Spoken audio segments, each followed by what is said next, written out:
is just big green idiots in removal versus little green idiots, and hoping to get the job done as Mason's just going to play a forest and pass the turn. Pretty hard for his deck to not have something to do on turn one. There's quite a few one-drops. Yeah, this isn't the first time we saw this, actually. He did this when we watched him against blue-white as well. He did not get off to a particularly fast start, and you're going to see a Brush Strider. Take that, Sylvan Caryatid. Yep. Go ahead and try to block this. Yeah, go ahead and block. There is a Mutavault. This might be a Sylvan Caryatid. It's really funny, the prevalence of Sylvan Caryatid is making a lot of 3-power doofuses just much more prevalent and constructed. Yep. Gotta love it, though. Yep. There's another one. There's Crozen Tusker. Excuse me, Colonian Tusker, and passing the turn back. So in for 3, Rekow's going to go down to 17. That is Rekow, is how his last name is pronounced. Like Rekow Suave. I said like Rekow Predicate. See, I don't know what that is. It's an organized crime sort of criminal code. Like federal governments can, charge people with multiple crimes if they're part of a criminal conspiracy. Is it like from a video game? If you were from New Jersey, you would know this because there's a lot of organized crime, so it comes up quite a bit. Okay, sure. There's certainly none in Cleveland. You're right. Yeah, everything is just safe there, like the river that lights on fire. So that's a different problem. An Elvish Mystic is the play here for Rekow, and it's time to get in the red zone again, baby. Ooh, Brush Strider, is it going to go down? The answer is no. Ranger's Guile is going to make it a 4-2. I love it. Thank you much. An attack here, the 3 damage is going to come through. Rekow's going to go down, actually, to 14 now. In the follow-up, what's it going to be? There's a Reverend Hunter, and that's going to be a 1, 2, 3, 4. That's a 4-4? That's a 5-5. 4 counters, excuse me. That's big. That's a good deal. That's one of the big payoffs for this deck. Reverend Hunter is quite powerful. He's flooding the board with a lot of double green 2-drops. He's an aggressive deck in general. Oh, Chandra's kind of the fun police in the situation, takes care of the Brush Strider. But that Chandra could actually get either A, knocked down by the Reverend Hunter, or completely ignored. And I almost like the idea of ignoring it right now. I'm a big fan of ignoring. What is that thing really going to do? See where the attacks are going to go, and he isn't going to take it down, looks like, with the Reverend Hunter and attack Rekow for 3 with the Tusker, so he's going to go down to 11. The follow-up play is going to be a copy of Braintree Emissary into an Elvish Mystic, and just pass the turn back. And the reason that Mason is holding that Boon Satyr is because he's got bigger intentions for that thing. Yeah, it can help him play around Mizium Mortars, which is a card he has to concern himself with. It's also just a pump spell in general. There's a rather boring Courser of Krufix going to turn over another copy of Courser of Krufix. And one of the things that's nice about this mono green deck, much like your Sullivan red deck, is it's just about being hyper aggressive. That's it. Now, if you want to do it being mono black, mono white, mono red, or mono green, whatever. You see him just turn all his creatures sideways. There's your block. Damage, this is going to be for 5, 6, 7, 8, 9, plus 4, 13. Good night, ladies and gentlemen. Mason Lange has won game number 1 here. Mono Green Aggro up a game over Jund Monsters. That was a great start. I'm really a fan of this deck. Big, big fan. It does have some vulnerabilities, of course, yes? I just love it. I'm generally blown away by the fact that this is a strategy that is currently working today. It's just a ragtag group of things. Again, it is a lot of the same principles that make mono black and mono red reasonably playable decks. Is people are messing around and stumbling. This deck's actually more, I think, a lot better at pumping through certain blockers, as he appears to be flashing a Bramble Crush towards the camera. He's bring that in. The 1 of Bramble Crush. What else does he have in his sideboard there? We got 1 Bramble Crush, 4 Mistcutter Hydras, 4 Nylea's Disciples, a Scavenging Ooze, 2 Mending Touches, 3 Dry Militants. I assume Dry Militant playing a role in the sideboard similar to Fire Drinker Satyr in burn strategies. When you're playing against decks like Esper or Blue-White, you just want to be lower to the ground. So here, I don't really think that he wants to touch too much here. I do like the 2 copies of Mending Touch quite a bit. He did flash the Bramble Crush, so it's possible that's coming in as well. I don't think really Nylea's Disciple, Dry Militant, or Mistcutter Hydra are that well suited the match. He may want the extra Ooze as well. I don't want the Bramble Crush on the draw, but I do want the Bramble Crush in the deck. Yeah. So, because it's Bramble Crush, as we take a look here at Rekow's sideboard. 2 Thoughtseize, 2 Ultimate Price, 3 Mistcutter Hydra, 2 Abrupt Decay, a Vraska the Unseen, a Rakdos' Return, a Mizium Mortars, 2 copies of Golgari Charm, and a Chandra Pyramaster, an additional one because there's already one in his main deck. Ultimate Price and Abrupt Decay, those are easy, along with the Mizium Mortar. So that's a pretty simple 5. Golgari Charm we saw a little bit earlier against the White Winning deck be an absolute nightmare. I actually don't think it's great against this deck because green creatures, they have more than 1 toughness. Yeah, sure. It still has some targets. You're looking at the Brush Strider, certainly Elvish Mystics. There's a couple things that get swept under it, but by and large, Golgari Charm is not nearly as good against Mason's deck as it is against the White Aggro list that we had on camera, or even my build of red. Golgari Charm's quite good against my red deck, but not a lot going on against Mason's list. And one thing I must say for Mason Lange is he is having a ball. I don't blame him. I'd be having a ball too. Yeah, 8-1 with mono green. Got to sit down in the sideboard with Nick Miller. Potential chance here to make top 8. And if you didn't know, he's already won a Star City Games Open Series before in Madison. I was unaware. Yeah, with the standard green-red aggro deck. So this is how he likes to get down. I love it. I love the slaughter horns too. Oh, who doesn't? I wish there was a fourth. We can work on that. Maybe Yeah, get the Bramble Crush out of the deck. Yeah, I'll talk to him about Okay. it. Decks like this, I think the efficient Blood Rush creatures are so important because cards like Pelucranos and even just random 4/4s are kind of difficult to slog through. So, And hey, Magic isn't a great place, but mono green aggro is a great deck. I remember coming up, Vine Dryad, oh yeah, some Stompy cards, some Rankers. That's how I like to do it. A couple of Pouncing Jaguars. That card was nice. Albino Troll. It looks like mending touches are coming in now. Maybe they're going out. I'm not entirely sure. they are being flourished in any event. Yeah, they are being shown to the camera as the card that actually helped Mason win the last round against Blue-White Control. A matchup that I thought would be really tough for him. And the game where Supreme Verdict actually did clean up everything, he of course lost, but Mending Touch actually was able to save a Brush Strider. And between that and Mutavault, went the distance. Yeah, and what I really like about Mason's list against a deck like that, he has so many cheap 3-power guys that Jace is much less of an issue as it is for White Weenie or Red Aggro. It's much easier for him to kill a Jace that's plussing. Last Breath, too. Yeah. Really not good against this deck. 3-power for 2 mana is a good thing to be doing in Standard right now. Sylvan Carrier's hit and Jace.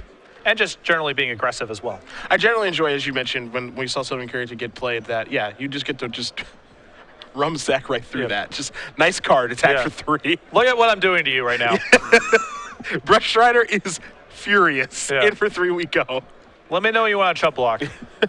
It's happening eventually. Why does Brush Strider have Vigilance? Nobody knows. But that's fine. And one reason that Mason actually has Brush Strider in his deck is because you can play it off of Burning Tree Emissary, almost for the same reason that Gorehouse Chainwalker is in your red deck, which I really like. You gotta cast something. Is Mason going to keep his hand? I think it might be Experiment 1 time, or is it going to be Mystic time? A little unsure. Going to go with Experiment 1. Implies a pretty, oh boy. Now We're doing it. This is the definition of doing it. There's a Scavenging Ooze. Oh boy. A couple copies of Burning Tree Emissary over there. There's another copy of Boon Satyr as well. So this is a delightful hand. A juicy peach, as it were. Yeah. Burning Tree Emissary, got to trigger Evolve. And all of these decks are essentially Burning Tree Emissary decks. Yeah. The red deck and this green deck as well. Burning Tree Emissary is so powerful. It's not always going into a deck that's very good because there's other limitations around it. But in decks like this, Burning Tree Emissary is the straw that stirs the drink. Yeah, I love offering up the trade here, too, because Scavenging Ooze gets better as the game goes. So if Scavenging Ooze trades with an Experiment 1 that's a 2-2, and then Mason has a backup Scavenging Ooze of his own, that's so good for him. Yeah. You see a couple copies of Boon Satyr, along with another copy of Scavenging Ooze. Mason is very excited about his hand. He's been doing some flashing for the camera. It's all rares. Yeah. It's hard not to be excited about so many gold cards. There is a Mizium Mort who's going to take care of that. It means Ooze can become a 3-3 here. This was the fear. Yeah, that's a really good turn there for Mike. That's also part of the reason that I actually like the fact that Mason didn't play Scavenging Ooze on his turn, because his Scavenging Ooze can actually help him win the game. Now, Scavenging Ooze is going to come into play. A response is going to eat that Experiment 1. But I actually like this play quite a bit from Mason of holding the Scavenging Ooze because you don't want it to die to a removal spell. Yeah. And also, he really wants to get the Elvish Mystic into play because he has 2 Boon Satyrs in hand, so getting to 5 mana is important as well. Do you like offering up here a Burning Tree Emissary to get in to a Scavenging Ooze? Oops. Don't want to see that. You can attack here with both copies of Burning Tree Emissary. Yeah, one's going to die, but then you can eat one immediately and make your Scavenging Ooze a 3-3 to keep up with the opponent's Scavenging Ooze. I don't know. I think his creatures probably have more value than that over time. I guess this is fine. It just feels keeping up with his Ooze is a really troublesome strategy to take when it's very likely that your Ooze just gets terminated by a Dreadbore or something like that. Sure. Abrupt Decay, Ultimate Price. Yeah, there's just so much removal that it's hard to imagine that the Scavenging Ooze is really productive. Well, we're going to see how it goes as Reko's going to untap here. A little bit of damage did come through there for Mason. Now, of course, Reko does know that there's a Boon Satyr hanging out. What he doesn't know is that there's a second one, so Reko's going to figure out exactly how he doesn't want to play his lands here. It's going to be a forest to start. No black mana yet here for our Jund Monsters player, but he does have a copy of Domri. And Domri is going to go fighting, targeting Burning Tree Emissary. Another good turn for Mike. And Mason not going to make a move here. Some risky business. Well, I like this play here because there's no reason for Mason to move, and Mike actually can't afford to move, right? Because if he activates, then Mason just uses the Llanowar Mystic, or excuse me, the Elvish Mystic to actually pump in response. Yeah. So everything here is actually pretty kosher for him.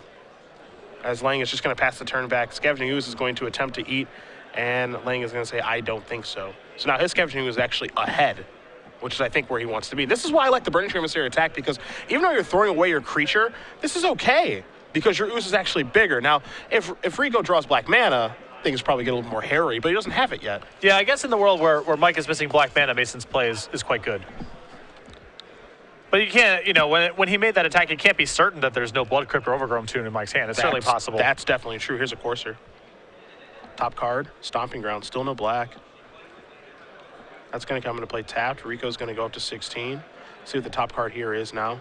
There is a black mana in Temple of Malice, but that's going to come into play tapped, so there's a real delay on black mana here for Rekow. Yeah. Mike is really behind the 8-ball at this point. Boon Satyr going to come into play. Again, Rekow didn't know about that because Lange dropped it on the table. What he doesn't know about is a second Boon Satyr, which Lange can play, and we can see if he wants to attack with everything here or just some of the stuff, and it's everything yet again. Really like this attack. This is a tough block. Oh boy, that's a double block. This is a great turn. I think this is going to take care of both of them, right? So that's a 4, that's an 8. Geez, that's an 8/6 and doesn't die. Wow, that's a good Boon Satyr. Perhaps dropping the Boon Satyr on the table was actually helpful for Mason there, as he played the first one and Mike thought the coast was clear. Maybe it was all ploy. No, I don't think that's true. No, I don't think it was either. I think you're right. Here's a Courser. Going to turn over the top card. That's a copy of Elvish Mystic.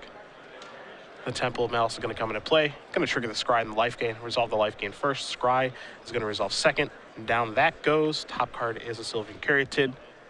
I'm just going to have to pass the turn back over to Lange, who's going to untap. He's going to take a draw. We'll see what he can find. It's a forest. Nothing of consequence here. No Mutavaults in his lands.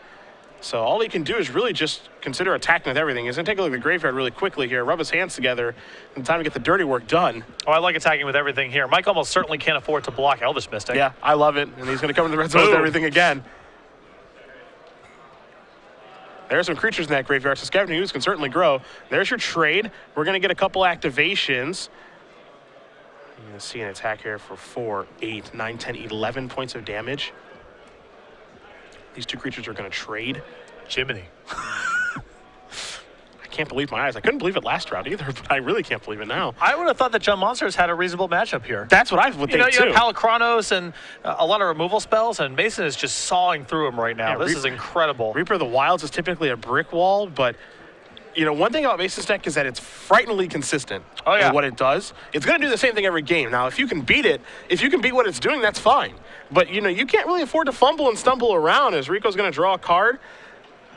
Yeah, I think you might have thought that the course was already in play. Even if Mike receives a game loss here, it's almost incidental, as he's receiving a game loss from the attacks he's taking. Yeah, I'm not sure if it's going to be a game loss or not, but there's a concession here because Mike Rekow was being decimated. You see Mason's friends. There's a look at the camera. Mono Green Aggro is 9-1 and likely the #1 seed in the elimination rounds. Are you kidding me?